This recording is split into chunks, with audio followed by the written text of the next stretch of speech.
G'day, that's Slot Car Guy here, and welcome back to another slot car review. And it is Slot.it's turn. I've got the brand new Maserati MC GT4. Thank you very much to Armchair Racer for sending it. So stick around. It's going to be the full box and dice. We're going to do a tear down. We're going to test the motor, and we'll see how quick this thing goes around my track. So stick around and let's check out the new Maserati by Slot.it.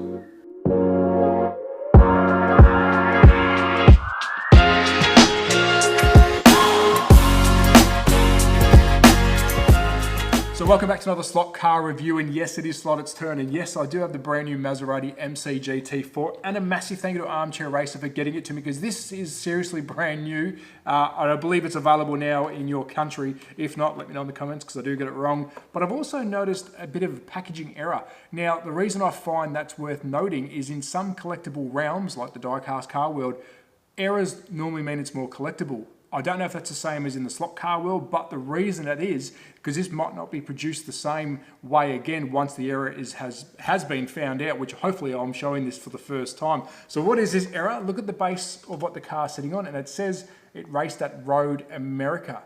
Now, if I spin it around, the back sticker says Watkins Glen. Now, I'm not too sure which race this car was in, so let me know in the comments. And I haven't even Googled that, to be honest. I probably should when I'm showing these things off. But it's just cool to see an error. I don't think I've got any errors when it comes to slot cars. So does that make it more collectible? I don't know. Now let's have a closer look at the packaging. Of course, with the iconic Slot.it orange sleeve with a nice display case. Turn around the back, and there's some little bit of information about digital on the back here. So it's got the oxygen and the SSD ready. So this is an analog car, but it will take those chips, which I think is pretty cool. So let's dive in. What else do we get in the box? Let's do a full tear down. Let's test the magnetic downforce of the motor, and then let's see how quick this goes around my track. So what else do you get when you purchase the Maserati? Do you get any spares? And yes, you do. Let's have a quick look at those. So you got some, I don't know if they're different or same. Until we do the tear down, I won't know, but you got some spare rear hubs or rims with the Allen key to suit and the grub screws so you can fit them to your car. And it looks like there's a windscreen wiper in there as well. And then in the other bag, you got a couple of screws and looks like some plastic adjustable arms or something similar to help you set up the chassis. Now again, I won't know what these are until I actually check the chassis part of the teardown. But let's have a look at this beautiful car. And there's only one thing that I don't like about this teardown so far, and I'll show you, is this metal wire, this flexible, not metal, but this flexible wire. They're using that to tie down the cars. Now, I've already gone ahead and cut that because it was around one of the, I think it was through the chassis, but I don't know why we're using this. Please stop using that, because this little T-screw is perfect. So I'm not too sure why we're using that metal or that flexible wire. Now, let's have a look at this car. Now, straight away, it looks like a very long slot car. Now, I don't have any measuring devices on me to measure that, but it actually looks very, very long. But I do love the color combo. I'm loving the red rims. I'm loving the red mirrors and all the red aero. Let's talk about aero. Let's go to the front. And this Maserati is an absolutely beautiful looking slot car. I do love the front of a Maserati, and this is no exception. And there's some little bit of aero flicks on the side in red. Love that big opening air intake or the grille. Really, really nice. Now, on the bonnet, we'll have a quick look at the bonnet. And I actually do like how it's almost, let's say it's three colors. It's gray, black, and some red highlights. I really like how they've got these air intakes. Unfortunately, they're not active, so they look like they're going to be solid plastic, and I can't feel any further through. They're definitely solid plastic, but I don't mind how they've got that look still on the bonnet. Really, really good looking front of the car. Let's go passenger side. Look at these decals, looking very, very nice. And I do love that red highlight. I think it looks really cool. Very, very nice. It's got the whole shopping list down the side. True race car. Around to the rear. Beautiful looking rear of a slot car. Look at that. Gorgeous. Nice bit of diffuser work going on underneath. I like how it's got on the boot, it's got almost two wings. Got the boot flick here, and then also this massive, and I'll spin it around, Maserati branded rear spoiler. Looks really, really good with the red highlights on the side. Absolutely love that. Beautiful looking slot car. Around to the driver's side, exactly the same from what I can see as the passenger side. And inside we have a full model. Yep, looks like he's got his feet and all. He's hanging onto the steering wheel, which comes out quite far. I know you won't be able to see now because of the glare, but that steering wheel is coming out very, very far. So really nice looking cockpit. We've got some, is there any Yeah, we've got some roll cage work through the back window. I'll see if I can show you that. Some really nice roll cage work. But another nice little bit of detail is the windows. I like how they've got the hole cut out. I love that. And that's on both sides, driver and passenger. Really, really like that. And on top, we've got the aerial, which is rubber. It's not a hard plastic aerial. So that hopefully will bend in shape when I roll this. Don't want to roll it, but hopefully that does stay together. So I think it's a very, very good looking slot car.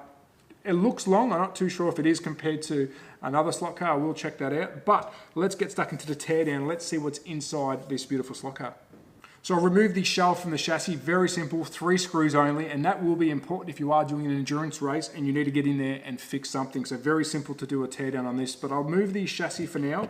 Let's have a quick look inside the shell. And as you can see, there is no active lights, but plenty of room if you know what you're doing to put those lights in there. And I think every slot car should have lights. It brings that bit more realism.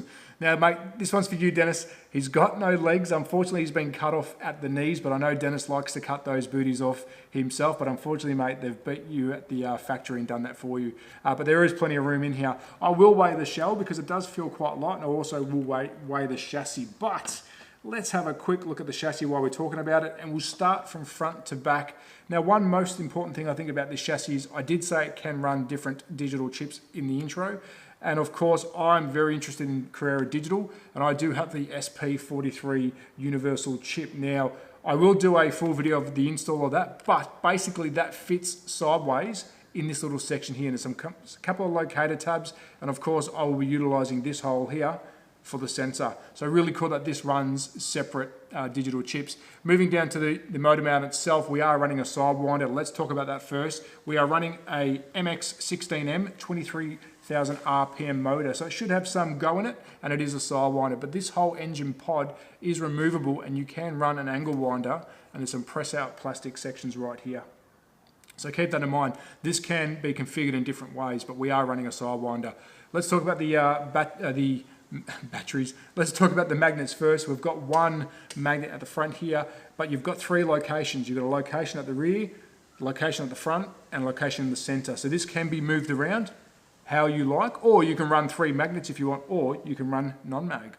So really cool how versatile these chassis are. Another thing I love is these plug and play clips. Really cool. I've got a packet of these now, so it's good to see them in use.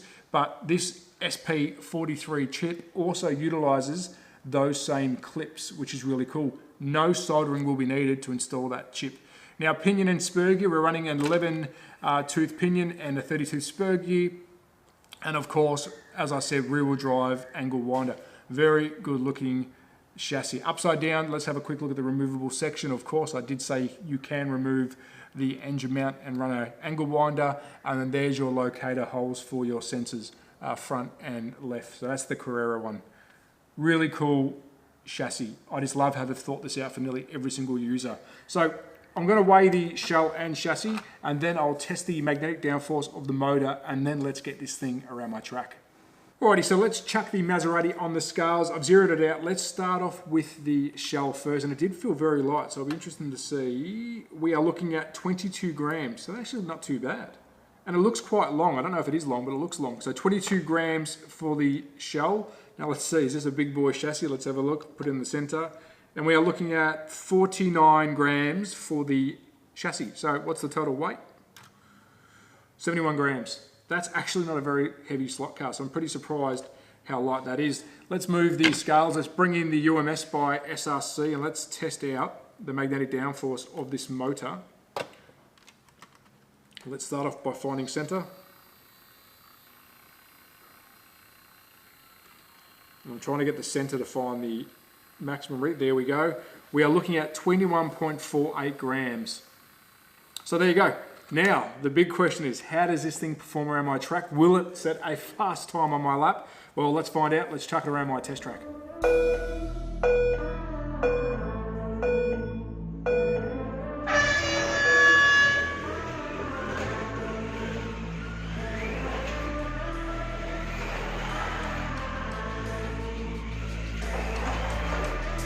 Lap 1, 10.96 seconds.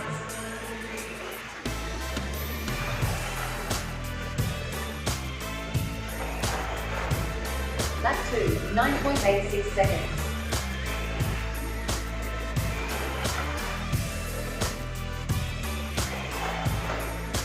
Lap 3, 9.92 seconds.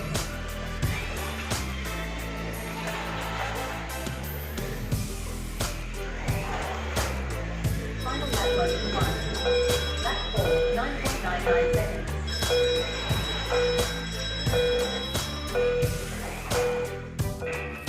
So how did Slot.it's Maserati MC GT4 perform around my track? Well, I know these things are seriously quick, and I do have a few in my collection, and I have raced a few, but I did not know I was going to dip into the mid-9s or the high 9s. I did a 986, which, yes, that is the fastest lap I've done around my track, and I have updated the board, but Slot.it, I think you guys have now put a time on my track that I reckon is going to be very, very hard to beat. But what blows me away is I haven't even touched the car. I've literally taken it from the stand and put it on my track, and off she went. I cannot believe how quick this thing is out of the box. Do I recommend Slot.it? Of course I do.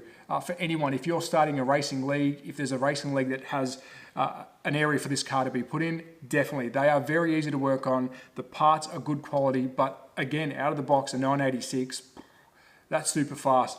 But as always, a massive thank you to Armchair Racer. This is a very, very new slot car, so please check your local. If you're in Australia, please hit them up, see if you can get one. Slot.it do some really, really good cars. If the Maserati's not for you, they have a really good range, and I recommend their cars.